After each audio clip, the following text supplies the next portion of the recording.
Okay, preparing lunch na naman tayo. Ang menu natin for today, kinamatisang isda sa kalamansi at tortang alamang. Umpisa natin ang pagluluto. Pakulo natin ng kamatis sibuyas. Lagyan natin ng asin.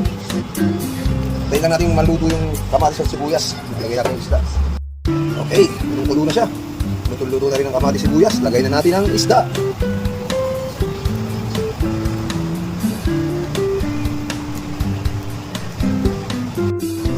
Okay, pakuloy lang natin.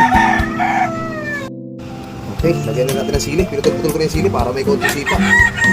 Padagdag aroma. Lagay na natin ang kalamansi.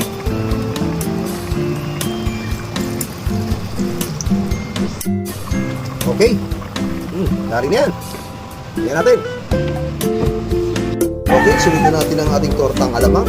Okay, lagyan natin ng mantika. Tayo maluto.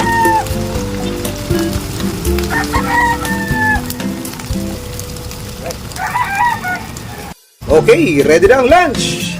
Tortang alamang at pinangat na isda, alaboy negro. Kain na na!